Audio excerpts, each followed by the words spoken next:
معزز سامعین گرامی قدر،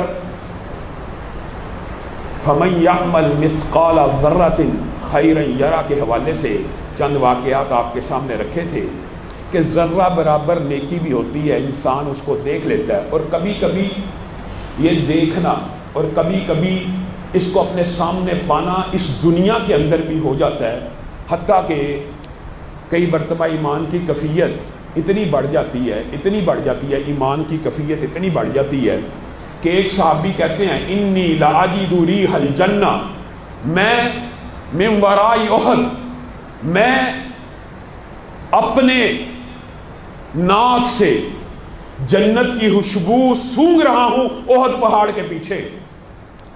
یعنی ایمان کئی مرتبہ اتنا بڑھ جاتا ہے، اور ایمان کے بڑھ جانے سے جب نیک اعمال انسان کرتا ہے تو ان اعمال کا بدلہ بھی ان اعمال کو کس حالت میں دیکھ لیتا ہے کہ کئی مرتبہ اس کو جنت کی خوشبو اسی دنیا میں رہتے ہوئے بھی آ جاتی ہے۔ اور ایک صحابی نے تو یہاں تک کہہ دیا تھا کہ کبھی ایمان کی کیفیت ایسی بھی ہوتی ہے اور نیکیاں ایسی بھی ہوتی ہیں کہ میں اپنے کانوں سے فرشتوں کا سلام سنتا ہوں جو وہ میرے اوپر پڑھتے ہیں اور مجھے سلام کرتے ہیں۔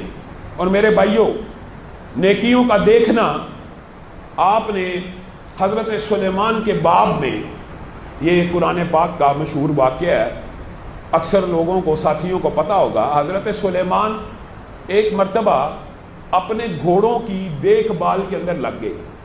اب گھوڑوں کی دیکھ بھال وہ نہیں ہے جو میں اور آپ کرتے ہیں، اپنی سواری ہے، گرینڈ کروزر ہے، لینڈ کروزر ہے، مہنگی مہنگی گاڑیاں، ان کو دیکھ کے دل خوش ہوتا ہے، اس کے لیے ڈرائیوروں کو کہا جاتا ہے اس کی صفائی کرو، یہ تو دنیا کا مال ہے۔ حضرت سلیمان اپنی ان سواریوں کی دیکھ بھال کر رہے ہیں، کس لیے؟ یہ جہاد کے گھوڑے ہیں، ان کے ذریعے فی سبیل اللہ قتال ہونا ہے۔ اسی خدمت میں، انہی سواریوں میں مشغول ہو کر کیا ہوا؟ ایک نماز قضا ہو گئی، دل کو چوٹ پہنچی کہ ان سواریوں نے مجھے اتنا مستغرق اور مشغول کر دیا، اللہ کی یاد سے اتنا غافل کر دیا۔ وہ گھوڑے، وہ سواریاں کس کے لیے تھے؟ جہاد فی سبیل اللہ کے لیے۔ ان کی یاد میں محو ہوئے، ایک نماز رہ گئی۔ میں اور آپ کہاں ہیں؟ 20 نمازیں بھی رہ جائیں، نہ دل کے اوپر کوئی ملال۔ اور بھائیوں، مسلمان مرد اور ہو مسلمان، اس کی نماز ہوتی ہی مسجد کے اندر ہے۔ یہی راج موقف ہے۔ کرونا کی وبا نے کیسا پچھلے 2 سالوں میں چکر چلایا تھا، وہ ساتھی جو اس وبا کی وجہ سے مسجدوں سے اکھڑے ہیں، آج تک دوبارہ مسجد کے 5 وقتہ باجماعت نمازی نہیں بن سکے۔ یہ شیطان نے ایسا وار چلایا ہے۔ مسلمان مرد کی نماز مسجد ہی کے اندر ہے۔ حضرت سلیمان سے ایک نماز قضا ہو گئی ہے، چھوڑنے کا تو تصور ہی نہیں۔ مسلمان مرد ہو تو نماز تو یہاں پہ بھی چھوڑے گا تو نہیں ہے، مسلمان تو نماز کیسے چھوڑ سکتا ہے؟ لیکن اس کی نماز بھی ہونی مسجد میں چاہیے۔ ان کے دل کو چوٹ پڑی۔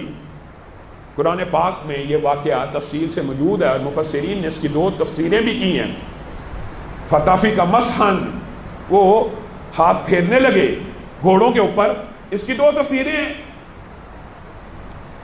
کہ ایک تو ان کو پیار محبت سے مسح کرنے لگے اور ہاتھ پھیرتے پھیرتے نماز قضا ہوگی، اور دوسری بات مفسرین نے لکھی ہے کہ یہ ان ہاتھ پھیرنے کے بعد کا واقعہ ہے کہ پھر ان کی گردنوں کے اوپر ہاتھوں کو پھیرا، یعنی ان 20,000 سے زائد گھوڑوں کو اللہ کی بارگاہ میں قربان کر دیا کہ انہوں نے مجھے اللہ کی یاد سے غافل کر دیا ہے۔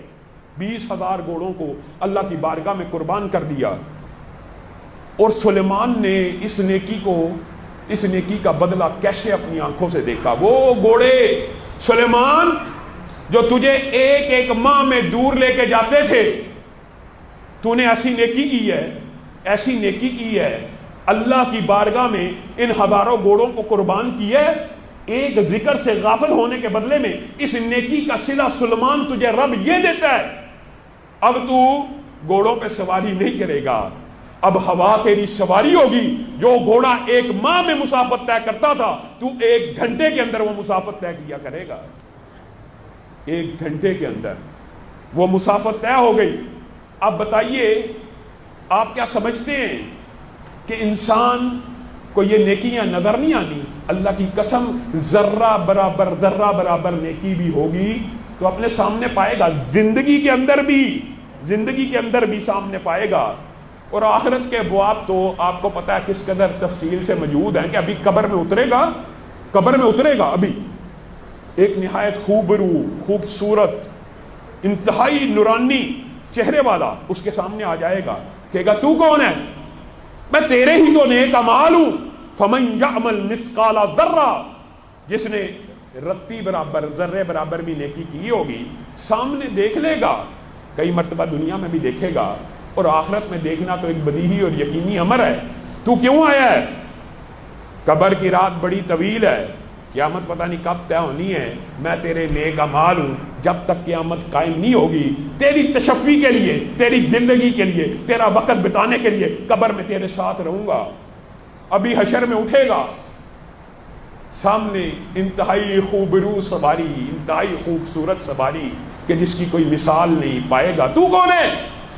میں تیرے ہی تو نیک اعمال ہوں، ساری زندگی مجھے اپنے اوپر سوار کرتا رہا، میدان حشر سے کچھ فاصلے پہ دفن ہے، چل میرے اوپر بیٹھ جا، تجھے اپنے اوپر سوار کر کے رب کی بارگاہ میں پیش کر دوں. فمن یعمل مثقال ذرۃ، یہ آپ کو کس نے وسوسہ ڈال دیا کہ نیکیاں تو کر رہے ہیں بدلہ نہیں ملتا؟ اللہ کی قسم نیکیوں کا بدلہ دنیا ہی کے اندر بھی مل جاتا ہے. بھول گئے وہ واقعہ جو ہر بچے نے اپنی نصاب کی کتاب میں بھی پڑھا، غار والوں کا؟ اور آخری والے نے کتنی عجیب بات کی، آپ نے سب نے پڑھا بھائی غار کا قصہ. کہتا ہے میں جب بھی گھر آتا تھا سب سے پہلے اپنے ماں باپ کو دودھ پلاتا تھا.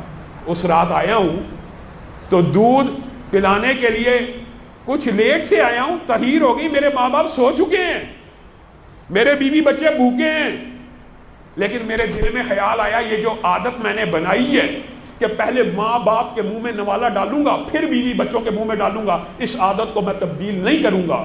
یہاں تک کہ میں نے ماں باپ کے سرانے کھڑے ہو کے پیالہ پکڑا ہوا ہے کہ جب ماں کی آنکھ کھل جائے گی میں ان کو دودھ پیش کر دوں گا. پھر ایسا ہوا کہ ماں باپ کی نیند طویل ہو گئی اور ماں باپ فجر سے کچھ پہلے اٹھے اور ان کو دودھ کا پیالہ پیش کیا. اللہ اگر تو یہ سمجھتا ہے یہ نیکی کا کام خالص تیری رضا کے لیے تھا، ماں باپ کی خدمت اور نیکی کا عمل خالص تیری رضا کے لیے تھا، تو اس بدتر کو دور کر دے. فمن یعمل مثقال ذرۃ خیرا یرا. اس نے کیا دیکھا؟ اس نے دیکھا کہ اس عمل کی برکت کی وجہ سے پورے کے پورے سرنگ، پورے کے پورے غار کے سامنے سے پتھر دور ہو گیا، دنیا کے اندر دیکھ لیا.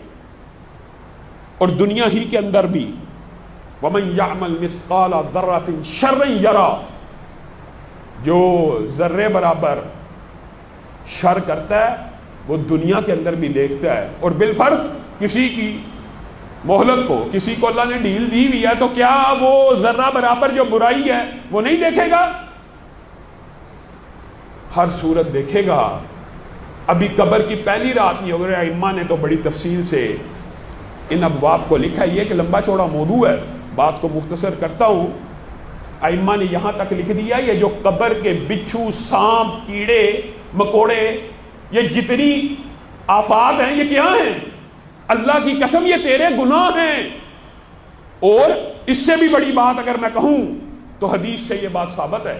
حشر کے دن آپ نے سب نے واقعہ پڑھا ہوگا، گناہ نہیں، ایسا مال جو بندے نے جمع کیا اور اس کی زکوٰۃ ادا نہیں کی، اور لوگوں کو اللہ نے مال تو تجھے خزانے عطا کیے تھے کہ تو لوگوں کے اندر بھی اللہ آزماتا ہے کہ میں نے اگر کسی کو خزانے، کسی کو دولت دی ہے وہ لوگوں کو کتنا دیتا ہے، اس کے ذریعے لوگوں کی کتنی مدد ہوتی ہے، اس کے ذریعے دین کے کیسے ادارے چلتے ہیں، اس کے ذریعے نیکی کے کیسے بازار سرگرم کرتا ہے.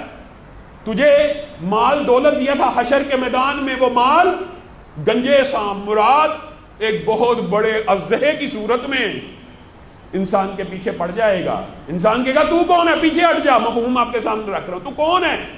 تیرا ہی تو مال ہوں جس کی تو زکوٰۃ ادا نہیں تھا کیا کرتا، پھر اس کو ڈستا رہے گا. آپ نے حشر کے اندر برائیوں کے وہ نتیجے نہیں دیکھے. لمبا چوڑا باب ہے، لمبا چوڑا. صرف ایک بات سن لیجئے، رمضان قریب ہے، نبی کریم صلی اللہ علیہ وسلم کو جبریل ایک پہاڑی پہ لے کے چڑھے اور نبی کریم صلی اللہ علیہ وسلم کا اس گھاٹی پہ چڑھنا دوبر ہو گیا. جبریل امین نے نبی کریم کو اس گھاٹی سے کچھ آسانی سے عبور کروایا کہ نبی کریم تھک نہ جائیں.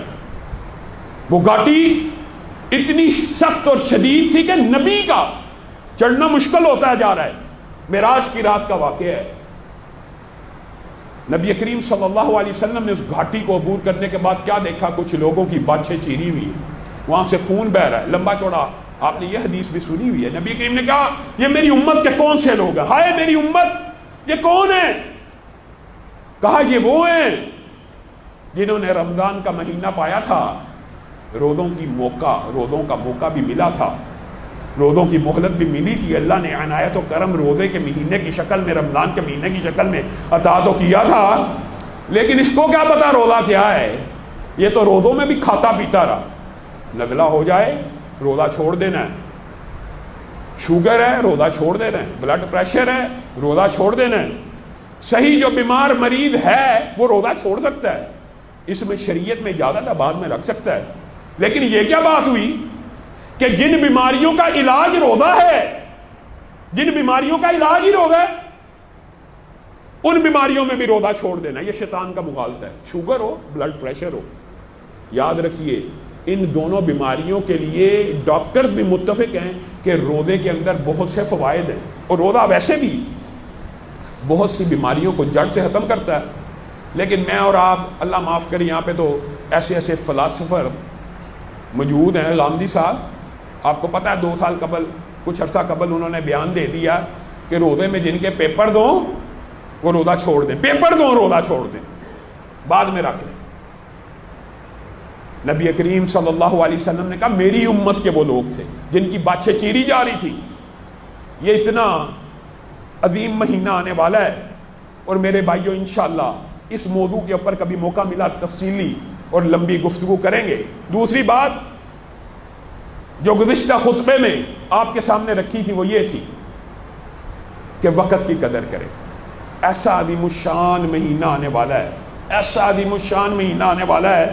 اگر ہم نے اس مہینے کے اندر بھی وقت کی قدر نہ کی تو یقین کریں, ویسے بھی دیکھیں آنکھ بھی نعمت ہے, دل بھی نعمت ہے, صحت بھی نعمت ہے, ایمان بھی نعمت ہے.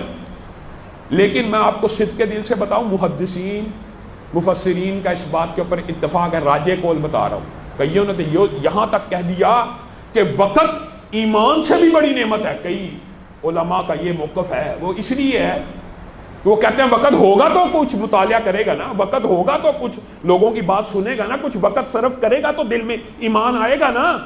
اگر وقت ہی نہیں ہے, وقت ہی شیطان کے ہتھ کنڈوں اور ایجنڈوں کے اندر لگا ہوا ہے, ایمان کہاں سے آنا ہے. لیکن حقیقت بات راجے قول یہی ہے, دنیا کی 3 بڑی نعمتوں میں سے سب سے بڑی نعمت ایمان ہے. اللہ کی قسم ہم کتنے خوش قسمت ہیں. ہم میں سے شاید ہی کوئی ایسا ہو یہاں پہ بیٹھا ہوا, چند لوگوں نے الحمدللہ یہاں پہ اسلام بھی قبول کیا تھا, لیکن اکثریت تو ایسی ہے جنہوں نے بن مانگے, جن کے دل میں اللہ تعالیٰ نے اسلام اور ایمان کو اتار دیا, مسلمان پیدا ہو گئے بن مانگے. اگر بن مانگے اللہ تو نے مسلمان بنایا ہے تو اللہ تجھ سے اب جنت کا سوال کرتے ہیں. اللہ ہم سب کو جنت الفردوس میں داخل فرما. محدثین کا راجے قول یہ ہے کہ دنیا کی سب سے بڑی نعمت ایمان ہے, پھر دوسرے نمبر کی نعمت صحت ہے, اور اس بات کے اوپر اتفاق ہے کہ دنیا میں اس کے بعد ہم کیا سمجھتے ہیں سب سے بڑی نعمت کیا ہے؟ پیسہ. ہم سمجھتے ہیں مال و دولت, سرمایہ, لیکن حقیقت اور عقل مند بندے کو پتہ ہے اس کے بعد دنیا کی سب سے بڑی اگر کوئی نعمت ہے تو وہ وقت ہے. علماء نے کتنی عجیب و غریب باتیں لکھی ہیں. یہ سورج جب غروب ہوتا ہے یا چاند جب غروب ہوتا ہے, یہ سورج جو چاند غروب نہیں ہوتا, تیری عمر غروب ہو رہی ہوتی ہے. یہ رات نہیں کٹتی, تیری عمر کٹتی ہے. یہ دن نہیں کٹتا, تیری عمر کٹ رہی ہوتی ہے. یہ دن نہیں گزرتا, تیری عمر گزر رہی ہوتی ہے. یہ رات نہیں گزر رہی ہوتی, تیری عمر گزر رہی ہوتی ہے. غروب بھی انسان کا, گزارا بھی, گزر جانا بھی انسان کا. ہم سمجھتے ہیں دن گزر گیا. محدثین نے یہاں تک لکھا کہ وہ بندہ بہت بڑا جاہل ہے, جو 1,00,000 کے بدلے میں مٹی خرید لے. اور اس سے بڑا جاہل کون ہے جو 1,00,000 کے بدلے میں کوڑا کرکٹ خرید لے؟ وہ سمجھانے کے لیے کہہ رہا ہوں. یعنی روپے کے عوض پہ پاگل ہوگا مٹی خریدتا ہوگا. جو روپے کے عوض کوڑا کرکٹ خرید لے, روپوں کے عوض لاکھوں روپیہ لگائے, کروڑ روپے کے بدلے میں 1,00,000 لے لے, یہ بھی خسارہ ہے. لیکن کوئی ایسا بھی ہوگا جو 1,00,000 کے بدلے میں کوڑا بھی خرید لے. محدثین نے لکھا ہے اس سے بھی بڑا بے وقوف وہ ہے جو اپنے وقت کے بدلے میں نیکیوں کے اعمال کرنے کی بجائے شیطان کے ایجنڈوں کی تعمیل کر رہا ہوتا ہے. پورا دن شیطان کی سپرد کر دیا. اللہ کی قسم, کاش کہ قبروں والوں کو یا قبروں والوں کی آواز ہم سنتے ہوتے. آج قبر میں پڑا ہوا ہر شخص, چاہے آپ کا والد ہے, چاہے آپ کی والد ہے, چاہے دادا دادی, جو بھی رشتہ دار ہے, آج قبر میں پڑا ہوا ہر شخص یہ صدا اور ندا دے رہا ہے, رب ایک لمحے کے لیے دنیا میں لے جا تو میں اس لمحے کو سبحان اللہ کہہ کے گزاروں گا, الحمدللہ کہہ کے گزاروں گا. لیکن یہ صدا ہمیں نہیں مل رہی. اور امام جوزی نے تو عجیب بات لکھ دی ہے. امام ابن جوزی نے کہا کہ اللہ کی قسم کھا کے کہتے ہیں, اگر قبر والوں سے پوچھا جائے کہ تمہیں کیا چاہیے تو وہ کہیں گے ہمیں رمضان المبارک کا ایک دن چاہیے جس میں سجدے کر کے اپنے رب کو منا لیں. آج وقت ہے کہنے والا بھی, اور کتنے دکھ اور افسوس کی بات ہے, قسمت کے اندر اللہ تعالیٰ نے ایک ترتیب بھی انسان کی بنائی ہوئی ہے, ایک ترتیب بھی تو ہے نا. وقت اتنا انسان غفلت میں گزارتا ہے اور اس کی قدر و قیمت کا احساس نہیں رکھتا, حالانکہ دنیا کی سب سے قیمتی چیز ہے. اسی لیے حدیث بھی ہے, نعمتان مغبون فیہما کثیر من الناس الصحۃ والفراغ. یہ ایسی نعمت ہے کہ جس کے اندر بہت سے لوگ غفلت اور خسارے کا شکار ہیں. یہ دو نعمتوں کے بارے میں, ایک صحت اور ایک وقت. انسان کتنا بڑا جاہل ہے کہ اپنا وقت قیمتی چیزوں میں لگانے کی بجائے ان ایجنڈوں کی تکمیل میں لگا دے کہ جو کل کو انسان کو نقصان دینے والے ہیں. ہمارے ائمہ نے یقین کیجئے واقعات کا ایسا تانتا بدا ہوا ہے وقت کے حوالے سے. یہ بھی ایک لمبا چوڑا موضوع ہے کہ ہم کہاں پہ, ہم کیوں اپنے وقت کو ضائع کر رہے ہیں, کس وجہ سے ضائع کر رہے ہیں, کس چیز کے لیے. اللہ تعالیٰ نے نصیب بھی ایسا بنایا ہے کہ پہلے زندگی کے جو 15 سال ہیں کہاں گزر جاتے ہیں, بچپن میں. 15 برس بچپن میں گزر گئے. بندے کو شعور کی منزلیں طے کرتے کرتے 14-15 سال لگ جاتے ہیں. 15 سال اسی کام میں گزر گئے. پھر اپنی زندگی کی کیلکولیشن کیجئے, عمر اگر 15 سال کے بعد 40 برس ہے, 13 برس سو کے گزر گئے. 8 گھنٹے بھی بندہ سوئے, 1/3 حصہ 40 برس کے بعد مل گئے, 50 مل گئے. 15 برس سو کے گزار دیے, 15 برس بچپن میں گزر گئے, 15 برس سو کے گزار دیے. اور جب بچپن سے جب جوانی آتی ہے وہ اور غفلت کا ٹائم ہوتا ہے. جی شادی ہو گئی ہے, جی بیوی بچوں کو پالنا ہے, جی کمائی کرنی ہے. چند دنوں کے بعد انسان اس ارذل العمر میں قدم رکھ لیتا ہے کہ جو بڑھاپے کی عمر ہے, جو بڑھاپے کی عمر ہے. اور جب وہ بوڑھا ہو جاتا ہے پھر اکثر لوگوں کو جو مسلمان ہوتے ہیں, نیک ہوتے ہیں, ان کو ہدایت بھی مل جاتی ہے, اور یہ بھی اللہ کی نعمت ہوتی ہے, چاہے بڑی عمر میں مل جائے. لیکن اس وقت ان کو عبادات میں مزہ آنا شروع ہو جاتا ہے. کس عمر میں جا کے, بڑھاپے میں. اسی لیے بزرگ کہا کرتے تھے, بڑے ایک جید عالم دین تھے مولانا یوسف راجوال صاحب, کہتے ہیں جوانی میں سجدے کیا کرتا تھا, قیام کیا کرتا تھا, مجھے مزہ نہیں تھا آتا. جوانی میں سجدے کیا کرتا تھا اور لمبے لمبے قیام کیا کرتا, مجھے لطف نہیں تھا آتا. اب بوڑھا ہو گیا ہوں, سجدہ کرتا ہوں, قیام کرتا ہوں, مزہ بڑا آتا ہے. لیکن میرے بیٹو اب مجھ سے سجدہ ہوتا نہیں ہے, اب مجھ سے قیام ہوتا نہیں ہے. اماموں نے, علماء نے کوئی بات سمجھانے میں کسر نہیں چھوڑی. امام طبری نے, اب آپ کے سامنے کیا کیا واقعات رکھے جائیں. ابھی مولانا ارشاد اللہ قصری صاحب کا ایک میں درس سن رہا تھا, اس کے اندر انہوں نے امام ابن حزم کا ایک عجیب و غریب واقعہ بیان کیا. کہا ظاہر آپ کو پتہ ابن حزم ظاہری تھے, امام مالکیوں نے بھی مخالفت کی، حنفیوں نے بھی کی، شافیوں نے بھی کی، حنبلیوں نے بھی کی، ان کے مکتبے کو جلا دیا۔ امام ابن حزم کو جب یہ خبر پہنچی کہ میرے سارے لکھے ہوئے ورقے اور میرا سارا مکتبہ جل گیا ہے، ان سے لوگوں نے تعزیت کی کہ بڑا دکھ ہوا، بڑا افسوس ہوا کہ آپ کے لکھے ہوئے یہ ہزاروں اوراق جل کے راکھ ہو گئے ہیں، آپ کا بڑا نقصان ہو گیا ہے۔ انہوں نے کہا انا للہ و انا الیہ راجعون، میرا کوئی نقصان نہیں ہوا، اللہ کے فضل و کرم سے جتنے ورق لکھے ہیں وہ سارے کے سارے سینے میں محفوظ ہیں۔ امام طبری، میں صرف چند حوالے آپ کے سامنے دیتا ہوں، وقت کی قدر کیا کی ہم نے۔ اپنی زندگی کے اندر 3,58,000 صفحے اپنے ہاتھ سے لکھ کے گئے ہیں امام طبری۔ ان کی کتابوں کی فہرست امام یقوت حموی نے 58 صفوں میں صرف ان کی کتابوں کی فہرست ہے، 3,58,000 صفحے۔ جب ان کے شاگردوں نے ان کے ہاں مشورہ کیا نا، جب کہ میں تفسیر لکھ دوں، کہا کتنے صفحوں کی لکھو گے؟ کہا 30,000 صفحے کی۔ کہا امام صاحب 30,000 صفحے کی پڑھے گا کون؟ پھر انہوں نے مختصر لکھی۔ اسی طرح تاریخ کا جب ان سے پوچھا گیا، کہا تاریخ بھی نہ لکھ دوں انسانیت کی؟ کہا لکھ دے۔ کہا خلفاء کی لکھ دوں، بادشاہوں کی لکھ دوں؟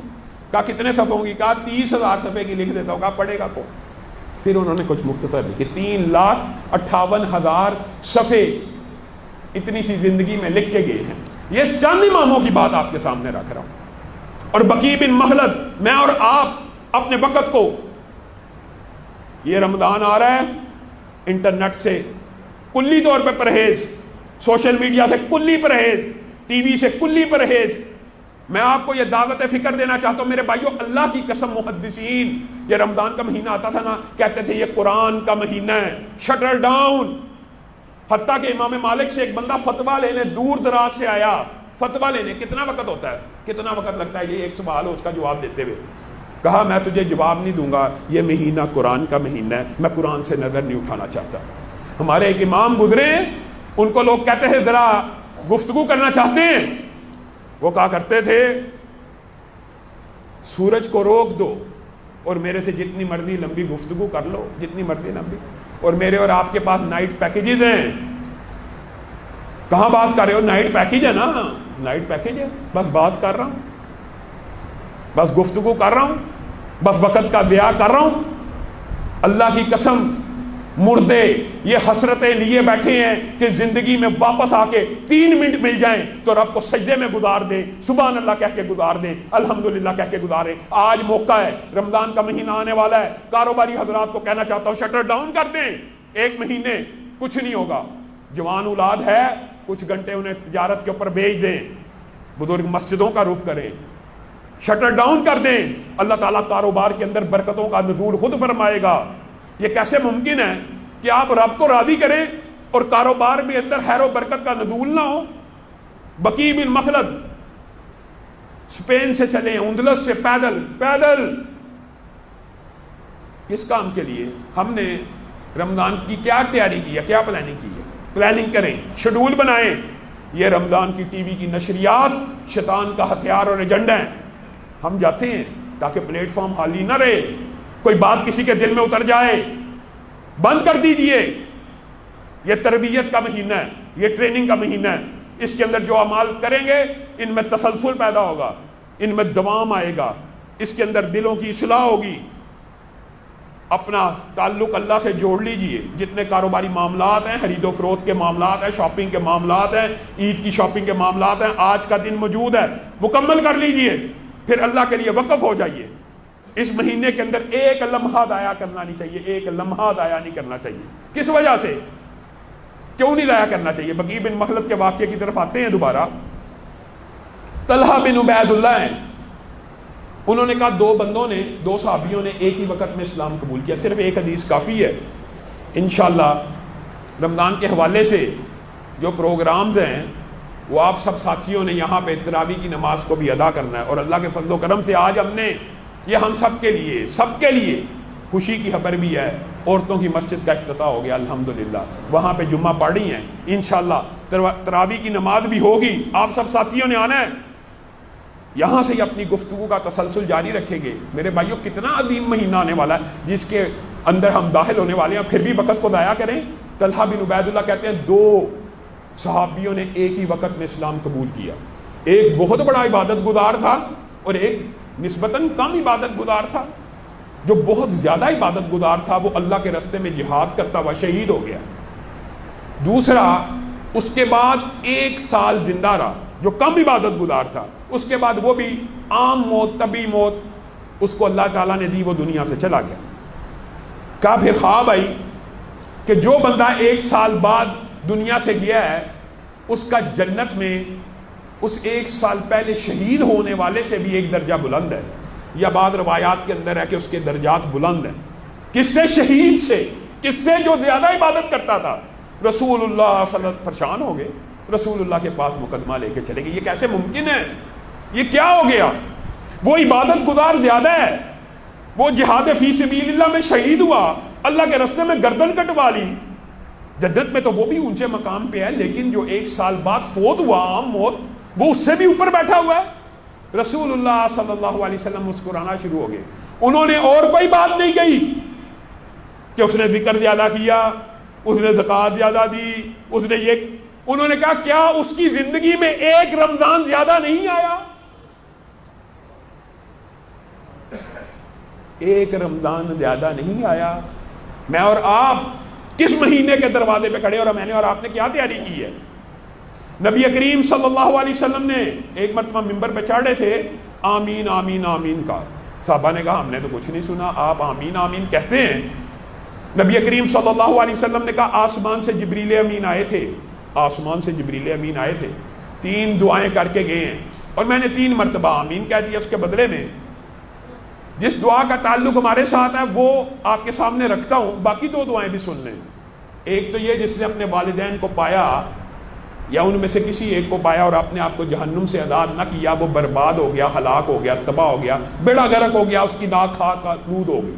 یہ مختلف روایات کے الفاظ ہیں. دوسرا وہ جس نے عمدن, ایک ہوتا ہے غلطی ہوگی, ایک ہو گیا کہ نام محمد صلی اللہ علیہ وسلم سنا اور عمدن درود نہیں بھیجا, وہ بھی برباد ہو گیا, ہلاک ہو گیا, اس کی ناک بھی خاک آلود ہو گئی. اور تیسرا بندہ وہ ہے جس کا تعلق ہمارے ساتھ ہے, کیونکہ ہم رمضان کے اوپر کھڑے ہیں اور اللہ, زندگی موت تو اللہ کے ہاتھ میں ہے, لیکن انشاءاللہ اللہ کے ہاں امید ہے کہ سب صحت اور عافیت سے رمضان میں کل داخل ہو جائیں گے انشاءاللہ.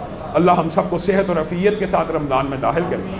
جو رمضان میں داخل ہو گیا, جس نے رمضان کا مہینہ پایا اور اپنے آپ کو جہنم سے آزاد نہ کروایا, وہ ہلاک ہو گیا, برباد ہو گیا, اس کی ناک خاک آلود ہوگی. وجہ کیا ہے؟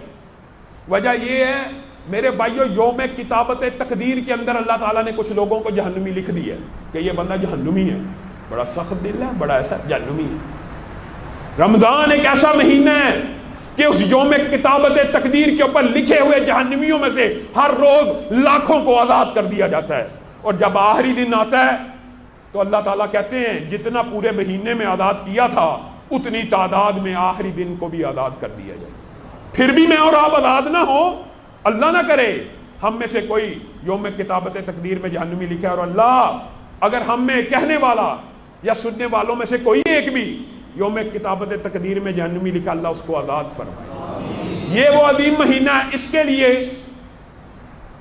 آپ کو اور مجھے خود غور کرنا چاہیے, خود وقت نکالنا چاہیے. ہم اس مہینے کو بھی جی سیزن آ گیا کاروبار کا, یہ نیکیوں کا سیزن ہے.